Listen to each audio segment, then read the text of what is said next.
जब उसने चुपके से विंडो से देखा तो अंदर उसकी सास और उनके घर में आने वाला उनका मुंह बोला बेटा आपस में ऐसी हालत में बैठे हैं जिसमें सबको शर्म आ जाए। अस्सलाम वालेकुम, कैसे हैं आप लोग। मैं हूं आपके साथ अदनान और आज एक ऐसी कहानी आपसे शेयर करने जा रहा हूं जिसे सुनने के बाद शायद आपको कोई अच्छा सबक मिल जाए कि बिला वजह किसी के बारे में कुछ भी नहीं सोचना चाहिए। एक लड़की जो अपनी तालीम मुकम्मल करती है, घर वाले उसके लिए रिश्ता ढूंढना शुरू करते हैं और उसके लिए जो रिश्ता तलाश किया जाता है वो एक नौजवान ज़हीर नामी लड़के का था। ज़हीर जो है वो बाहर यूरोप में काम करता था, उसका वालिद भी बाहर ही होता था और यहाँ पाकिस्तान में उनकी सिर्फ वालदा और मतलब इस लड़की की होने वाली सास थी।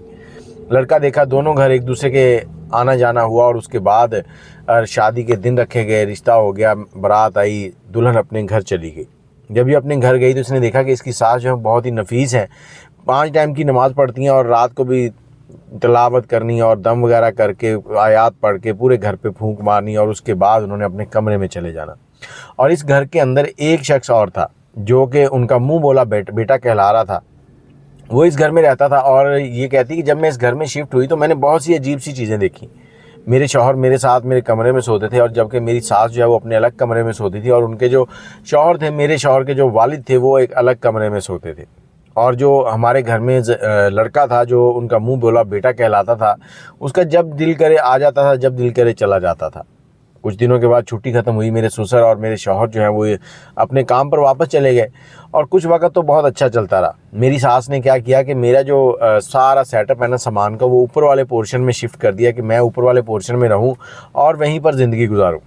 और मैंने उनसे कहा कि माँ जी ऊपर मैं रहूँगी तो नीचे आप अलग मैं अलग, ये छोटा सा घर है। उन्होंने कहा नहीं बेटा, तुम्हारी प्राइवेसी है, तुम वहाँ पर ठीक रहोगी।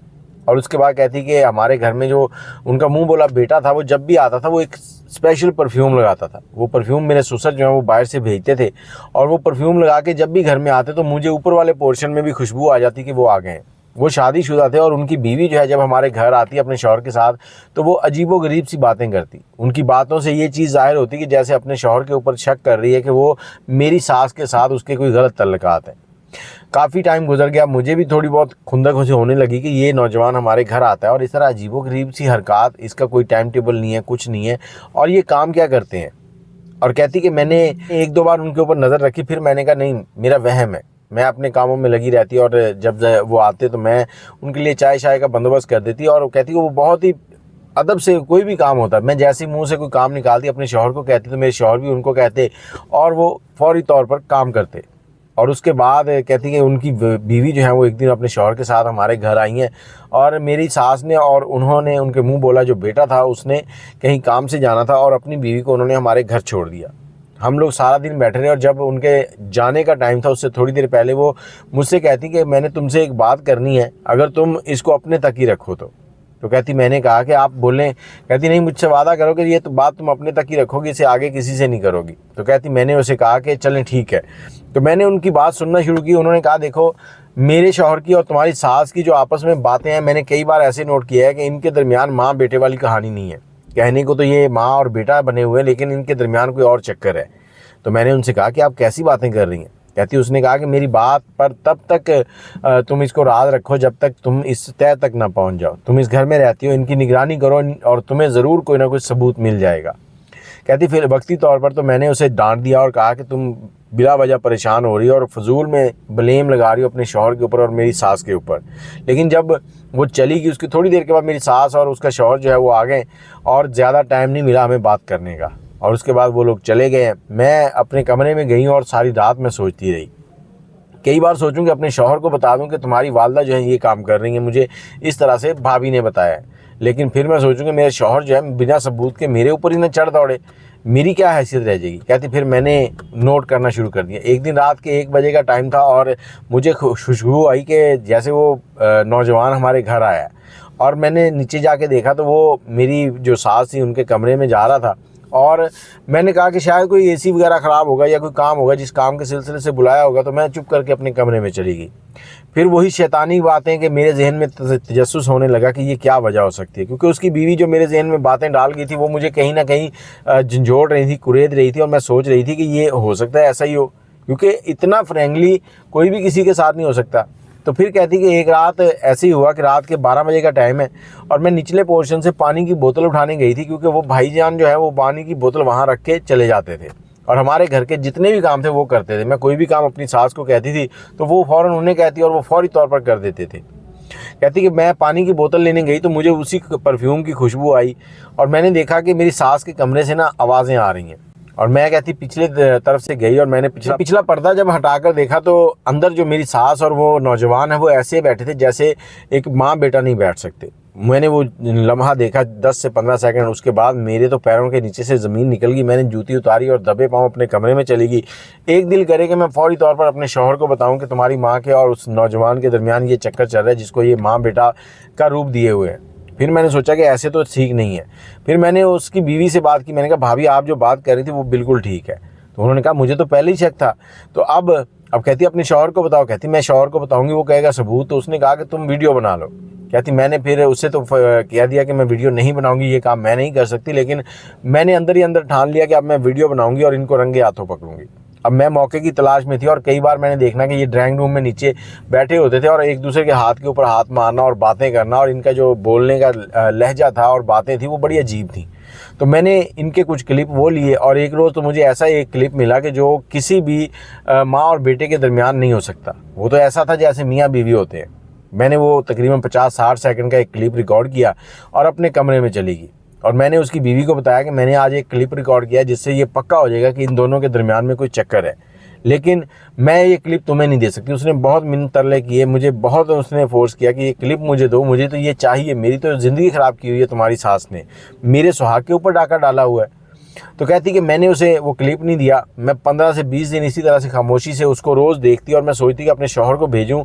फिर सोचती कि वो इनका बेटा है, अगर वो यहाँ पर आ जाएगा, कोई काम मसला ख़राब हो जाएगा तो फिर क्या होगा। लेकिन एक दिन कहती कि मैंने उनसे फ़ोन पे बात की, क्योंकि मैं उनसे अक्सर खामोश हो जाती थी। बात करते करते वो पूछते थे कि कोई मसला है तो बताओ।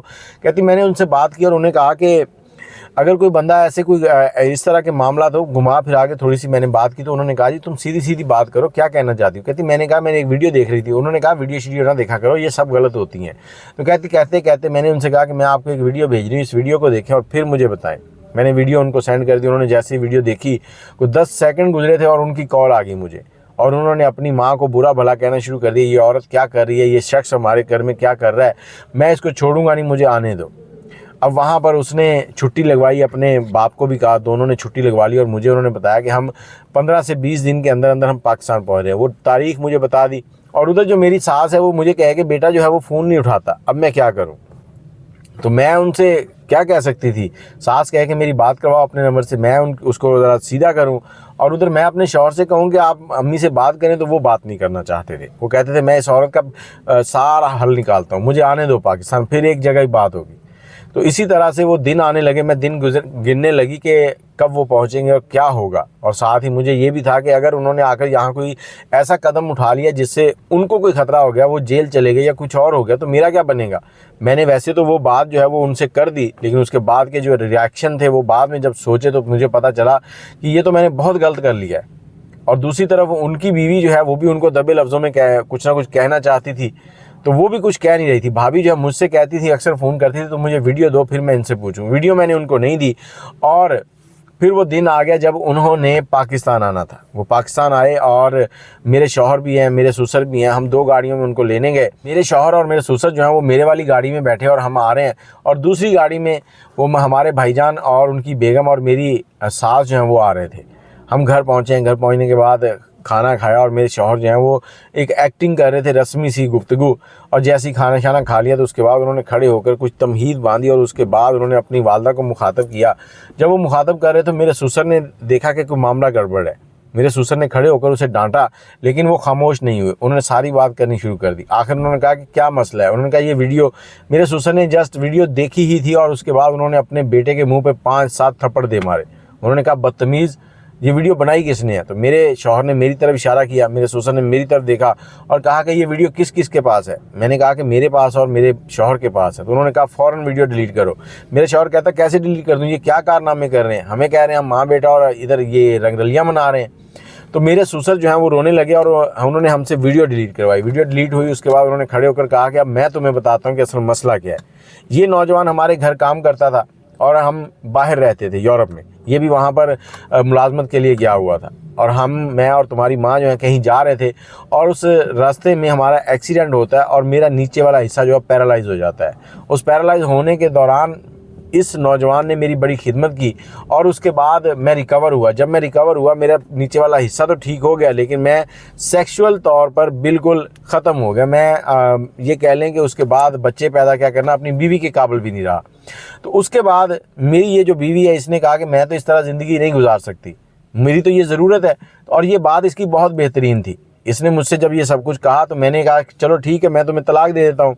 लेकिन मेरे लिए इसको तलाक देकर इससे अलग रहना, पूरे ख़ानदान को जवाब देना बड़ा मुश्किल था कि पूरे ख़ानदान के सामने मेरा जो है राज फाश हो जाएगा। तो आखिरकार मैंने इसको तलाक दे दी। और वहाँ पर जो रूल था यूरोप में वो ये था कि मेरी जितनी प्रॉपर्टी है वो आधी इसको मिलेगी, मेरी आधी प्रॉपर्टी इसको मिल गई। इसने वहाँ से तलाक ली और पाकिस्तान आ गई और मैं खामोश था। और ये नौजवान जिसके ऊपर तुम ब्लेम लगा रहे हो ये मेरे पास आया, इसने मुझे देखा, इसने मुझसे कहा कि क्या मसला है। जब मैंने इसे सारी बात बताई, इसकी भी पाकिस्तान में शादी हो चुकी थी, इसने मेरी पूरी बात सुनने के बाद कहा कि मैं इनसे शादी कर लेता हूँ, तो जिस घर में मैं ये रहेंगी उसी घर में आप भी रहेंगे, हम कभी किसी को नहीं बताएंगे, इस तरह से आपका बेटा भी आपके पास रहेगा और ये मामला चलते रहेंगे। इस शख्स ने मेरे लिए ये कुर्बानी दी। और ये जो छोटा बच्चा इस घर में है जो तुम्हारा अपने बेटे को मुखातब किया कि ये जो भाई जो तुम्हारा कहलाता है ये मेरा बेटा नहीं, ये इस नौजवान से, इस औरत की औलाद है। और इस नौजवान ने सिर्फ मेरे साथ ये भला किया कि इसने इतने अरसे से, तुम बच्चे से जवान हो गए, ये राज जो है इसको छुपा कर रखा। और ये जो हमारी बहू आई है इसने हमारे मामला को कुरेद कर इस तरह से उछाला कि हमारी जगहसाई कराने लगी है। इस नौजवान का मैं शुक्रगुजार हूँ जिसने इतना अरसा इस औरत से शादी की। और मैं इस घर में इस अपनी साबका अहलिया से सिर्फ इतनी गुफ्तगू करता था कि लोगों को शक ना पड़े कि हमारे दरमियान क्या कुछ हो चुका है।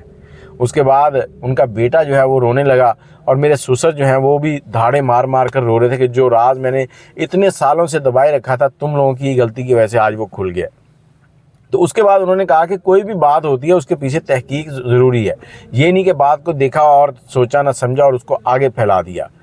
तो ये कहानी थी इनकी कि एक मुलाजिम जो था उसने उस लड़की के साथ, जिसके शौहर ने उसको तलाक दे दी, शादी की, फिर उसी घर में सारे इस तरह से रहते रहे, लेकिन किसी को खबर तक नहीं हुई। और वो जो घर जिसमें वो लड़की कहती कि मैं रह रही थी वो मेरी सास का था और मेरी सास के जो दूसरा शौहर था उसने वो घर जो है वो मेरे नाम कर दिया। और उसके बाद फिर हम दोबारा उसी तरह से रहने लगे। लेकिन मेरा शौहर जो है वो इस सदमे से निकल नहीं सका कि मेरी माँ मेरे दूसरे बाप के साथ रहती है। वो परेशान था, कुछ वक्त लगा उन्हें ठीक होने में और उसके बाद फिर हमारी ज़िंदगी दोबारा दुरुस्त हो गई। लेकिन इस कहानी से सबक ये मिला कि कुछ चीज़ें जो होती हैं उनको छुपा ही रहने दिया जाए तो बेहतर होती हैं। ये नहीं कि आपने कुछ भी सुना और उसे आगे चला दिया। बाकी आप इस बारे में क्या कहते हैं? अगर आपके पास कोई कहानी है, कोई स्टोरी है तो हमसे ज़रूर शेयर कीजिएगा। दुआ में याद रखिएगा। नंबर है 03002520 629। अल्लाह हाफिज़।